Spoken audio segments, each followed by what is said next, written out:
Homework U11b question 4. We've been given a substitution u squared equals 2x minus 1, and we're asked to do the integral of 3x over square root 2x minus 1 with respect to x between the limits of 5 or 1. It does say or otherwise, so there are alternative options, but if a question is intended for you to use a substitution, they can give it to you. Now, there are other questions which can be done with the substitution method that may not give you the substitution. Those are often quite easy to do with other methods, though, such as standard patterns. If a question insists that you use the substitution method, it will give you the substitution, but whether you've got a preference for using standard patterns, for example, or using integration by substitution, in some questions you have a choice. But if they've told you to use the substitution, please do it. It's usually the easiest way.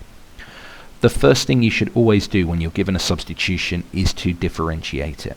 Our integral is with respect to x. We need to change this to an integral with respect to u. If you insist on doing differentiation first, you are less likely to forget to do so. Now, our substitution starts u squared. I could rearrange it to make x a subject and then differentiate with respect to u and get an equation starting dx du.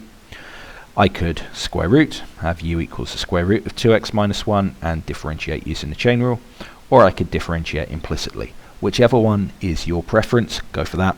I go for implicit differentiation, so this differentiates to give me 2u du dx equal 2.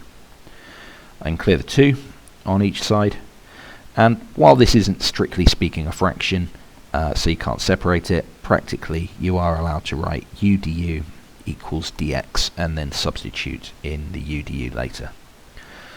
Now, because I also have an x term on its own here as a constant, it's probably worth rearranging my substitution. U squared plus 1 equals 2x, so x is equal to half lots of u squared plus 1.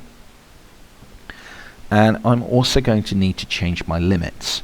These values here are x equals. If you feel that you're likely to forget, label them. X equals 5, x equals 1. And then when you rewrite your problem with new limits, label them u equals whatever they happen to be. So, at x equals 5, u squared is equal to 2 times 5 minus 1, which is 9. We want u. Always take the positive square root if ever you do have a u squared term. U is equal to 3. At x equals 1, u squared is equal to 2 minus 1, or 1, so u is equal to 1. With all of these 3 points here, I can start to make some substitutions.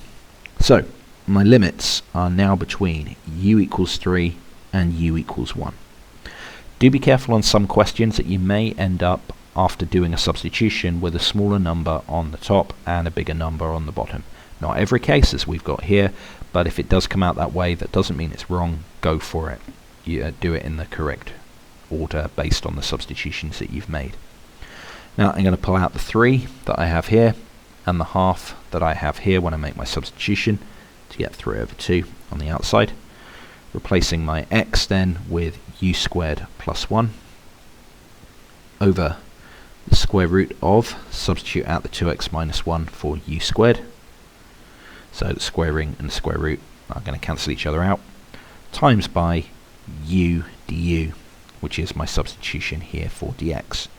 So this denominator is u, it's going to cancel with that u there, and so I am left with the integral between 3 and 1 of 3 over 2 u squared plus 1 with respect to u. Usually, after you've made a substitution in a question like this, the integral that you have left to do is relatively straightforward. Not always. You may have to do some further work with things like partial fractions or possibly integration by parts, but not every time. So this is going to integrate to u cubed over 3 plus u times by 3 over 2. My limits are 3 and 1. If I plug those in, that gets me 3 over 2 lots of 9 plus 3 minus a third plus 1. And I can just stick all that into a calculator and I get a final answer of 16.